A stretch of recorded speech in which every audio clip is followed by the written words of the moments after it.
Kiku. DeMarco and his assistant, Steve Tabor, stood at the stern, watching closely as the Kiku's winch gathered in the steel cable.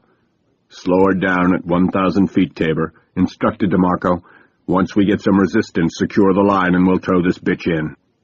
DeMarco looked to his right. The AG-1 was secured in its saddle. Jonas in his wetsuit stood ready to climb inside. "Jonas," Terry moved close, pulling him toward her, whispering in his ear, "don't forget about our vacation, okay?" Jonas smiled at her, then crawled into the submersible, lying prone in its one-man chamber. He moved forward, his head appearing within the clear Lexan nose cone.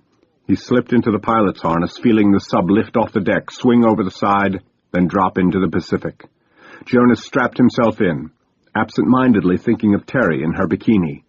"Snap out of it, asshole," he growled to himself. As the AG-1 slipped from saddle, Jonas pushed the joystick forward and down. The sub responded, accelerating into the vast blue world.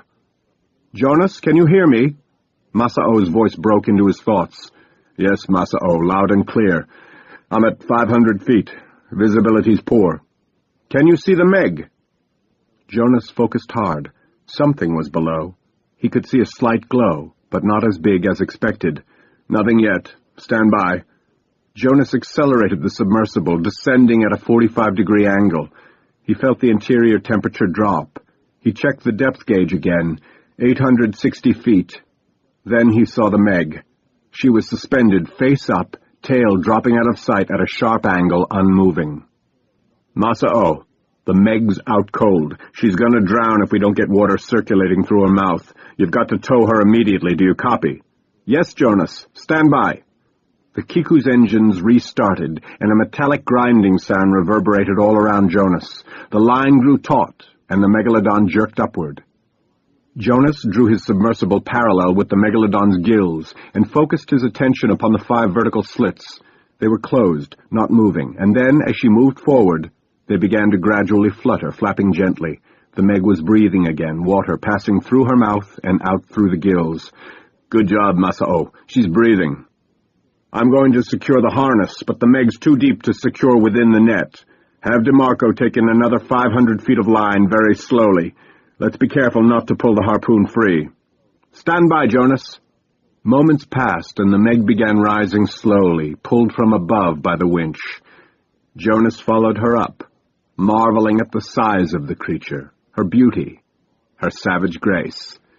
The paleontologist found himself appreciating the megalodon for what she was, a product of evolution, perfected by nature over 70 million years. It was the true master of the oceans, and Jonas felt glad they were saving rather than destroying her. Jonas brought the AG-1 to 800 feet, moving well below the dormant monster. Satisfied, he accelerated forward, moving behind the creature's caudal fin.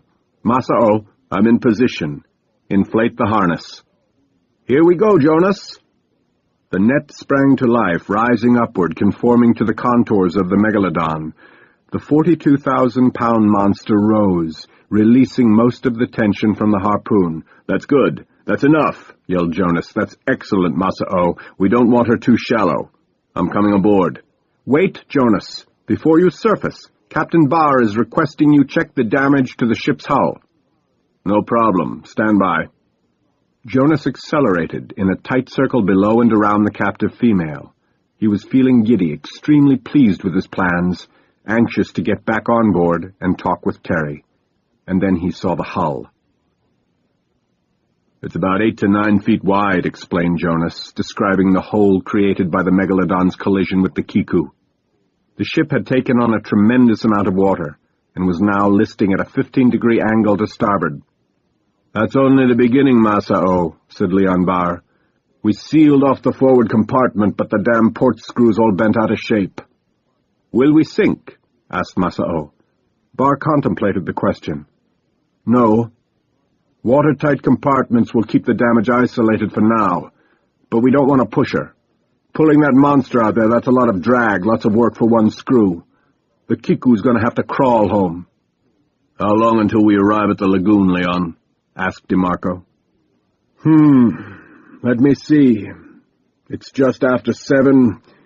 I'd say we make it back tomorrow morning just before dawn. DeMarco looked at Barr, then back at Jonas. Christ, Jonas, will the Meg stay unconscious that long? Honestly, I don't know. There's no way of telling. I gave her what I thought was a sufficient dosage to keep her under 12 to 16 hours.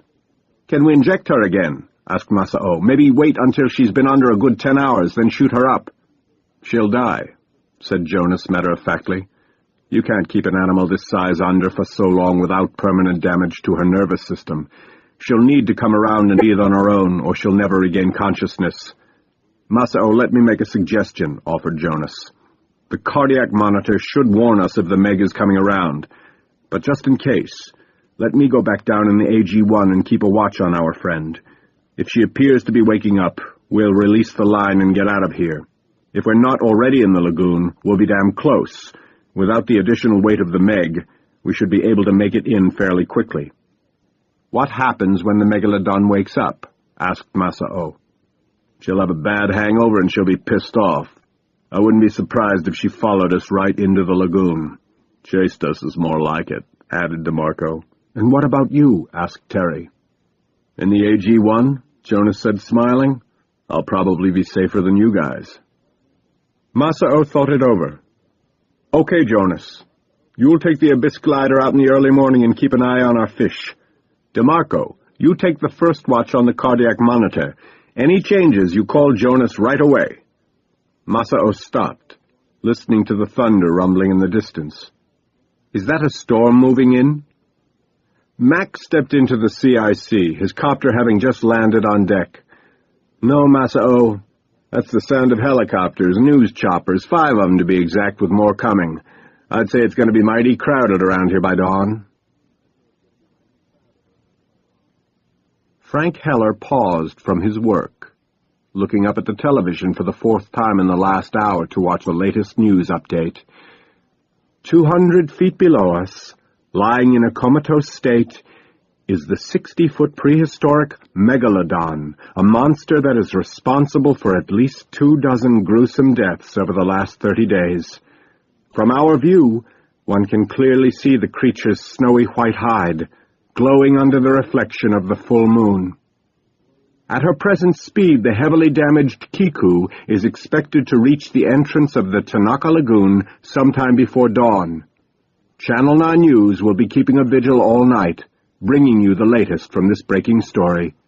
This is Tori Hess, Action 9 News, reporting live from the— "Turn it off already, Frank," said Danielson. They were aboard the Magnate assembling a homemade depth charge in the yacht's exercise room. Danielson was hard at work, busy installing the fuse to the 4-foot by 2-foot steel barrel. "You've been watching the same story all night."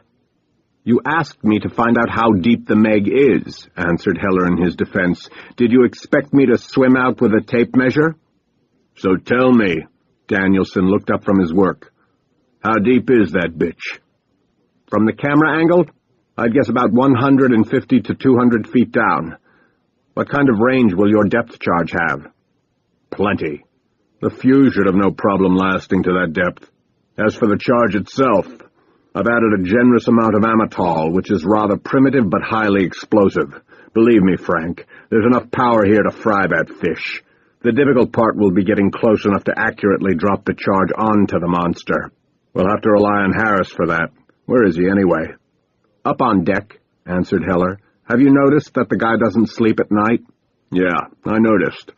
I'll tell you something, Frank," admitted Danielson. "I haven't been sleeping much at night myself." Bud Harris was at the starboard rail, staring at the reflection of the moon, perfectly still on the Black Sea. The Magnate was anchored 300 yards south of the Tanaka Lagoon. Bud could just make out the white concrete wall of the huge canal entrance. "Maggie," Bud whispered aloud between sips of gin. He watched the small waves lap at the hull. "Mags, look what you've got me into. Hanging out with a bunch of Navy bozos playing war against some fucking monster. Can you believe this shit?" Bud took another sip of gin, draining the glass. "Oh, Mags." Hot tears rolled down his cheeks. "Why couldn't you have just dropped the fucking camera? He flicked the empty glass into the ocean, the ripples dissolving the image of the moon. Fuck it. I'm gonna kill that monster tomorrow and cut out its eyes. He turned, staggering down the circular stairs. 30 seconds after Bud left the rail, a 3-foot fluorescent white dorsal fin sliced the surface, circling the discarded glass as it sank into the black waters of the sanctuary.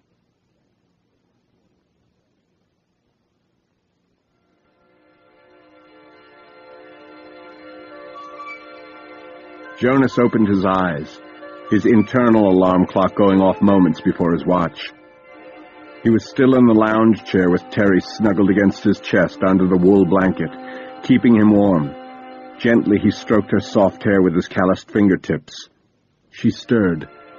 "Go back to sleep, Jonas," she mumbled, eyes closed. "I can't. It's time."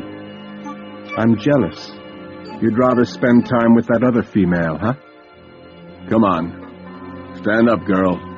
He pulled her up. "I have to get into my wetsuit. DeMarco's probably already wondering where I am." Jonas checked his watch, 4:33. "Just tell DeMarco to meet me by the sub." Terry walked in smiling. "Morning, Al." "Where the hell is Jonas?" "Already in the AG-1. He's waiting for you to lower him into the water." Jonas was inside, lying prone. DeMarco knocked twice on the glass cone. The pilot gave the thumbs up. DeMarco climbed into the crane and sat down. "Ouch! What the hell?" DeMarco picked up the object and examined it. A tooth. It was black with age, but still extremely sharp, at least 7 inches long. DeMarco walked back to the submersible. He released the rear latch. "Hey, Jonas, you lose something?" "What?" "Oh, shit, the meg tooth. Sorry, Al, can I have it, please?" DeMarco passed it forward. "Why the hell do you carry that, of all things?" Jonas shrugged. "I started doing it about 10 years ago. It was a good luck charm for whenever I piloted a sub. I guess I'm a bit superstitious." "Yeah, well, I'm a bit annoyed. I just sat on the damn thing," barked DeMarco. "Do me a favor from now on. Keep the blade out of my crane. I'm not the fucking tooth fairy."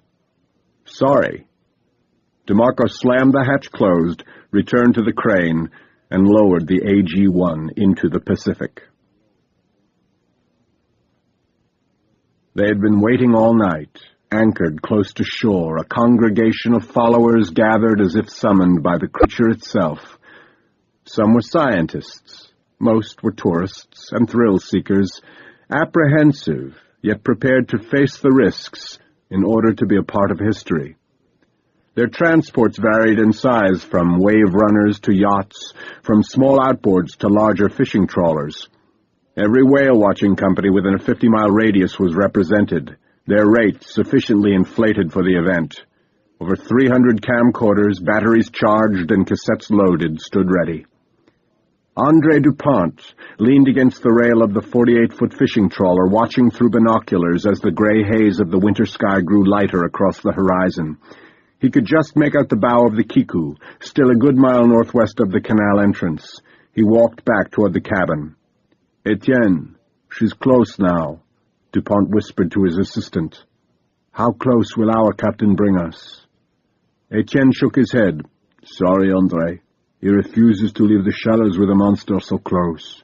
He won't risk the boat. Family business, n'est-ce pas?" "Oui, I do not blame the man." Dupont looked around in all directions, the morning light revealing several hundred boats. Dupont shook his head. "I fear that our other friends will probably not be as cautious." Frank Heller watched the Kiku crawl at its agonizingly slow pace toward the lagoon. Rage was building within the man. He felt the side of his neck tighten, throbbing with the rising anger. "It's time, Mr. Harris," he said, not looking away from the horizon. Bud engaged the throttle. The magnate's twin engines jumped to life as the yacht moved quickly to intercept. The Dawn's first light filtered down through the sea,